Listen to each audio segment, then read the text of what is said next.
నిజామాబాద్లో ఏర్పాటు చేసిన పసుపు బోర్డు ఆఫీసును కేంద్ర మంత్రి అమిత్ షా ఈ రోజు ప్రారంభించనున్నారు. మధ్యాహ్నం 2 గంటలకు హెలికాప్టర్లో అక్కడికి చేరుకుంటారు. అనంతరం పసుపు రైతుల మీటింగ్లో ప్రసంగిస్తారు.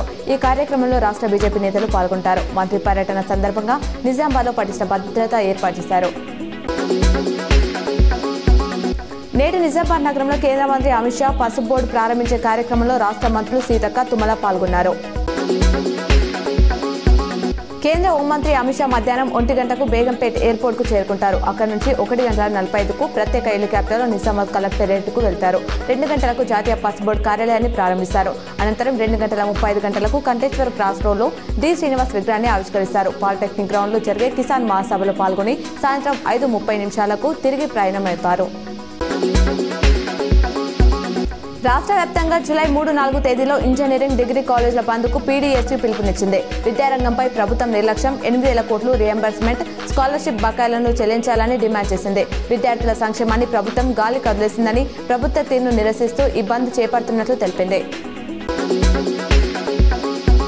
ఉత్తరాఖండ్లో భారీ వర్షాలు, వరదల నేపథ్యంలో చార్ధామ్ యాత్రను 24 గంటల పాటు రాష్ట్ర ప్రభుత్వం నిలిపివేసింది. హరిద్వార్, రిషికేశ్, శ్రీనగర్, రుద్రప్రయాగ్, సోన్ప్రయాగ్, వికాస్ నగర్ వద్ద యాత్రికులను ఆపేసి సురక్షిత ప్రాంతాలకు తరలించాలని పోలీసులు ఉన్నతాధికారులను ఆదేశించింది. దోస్తు 3వ విడత సీట్లను శనివారం కేటాయించారు. తొలి 2 విడతలో సీట్లు పొంది మెరుగైన కాలేజీలు, సీట్ల కోసం పోటీ పడిన వారితో కలిపి నిన్న మొత్తం 85,680 మందికి సీట్లు దక్కాయి. తాజాగా సీట్లు పొందిన 77,000 మంది విద్యార్థుల దోస్తు లాగిన్లో ఫీజు చెల్లించి ఈ నెల 30లోగా ఆన్లైన్ రిపోర్టింగ్ చేయాలని అధికారులు సూచించారు.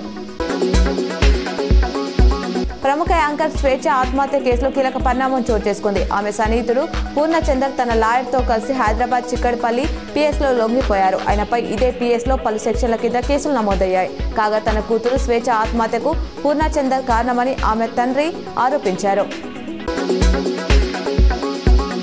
కేంద్ర హోంమంత్రి అమిత్ షా నిజామాబాద్ పర్యటన నేపథ్యంలో పలువురిని ముందస్తుగా అరెస్ట్ చేశారు. ఏఐఎస్ఎఫ్ రాష్ట్ర సహాయ కార్యదర్శి రఘురామ్, టీయూసీఐ జిల్లా ప్రధాన కార్యదర్శి సుధాకర్, పీడీఎస్యూ జిల్లా ప్రధాన కార్యదర్శి కె గణేష్ ను నిజామాబాద్ పోలీసులు అర్ధరాత్రి అరెస్ట్ చేశారు.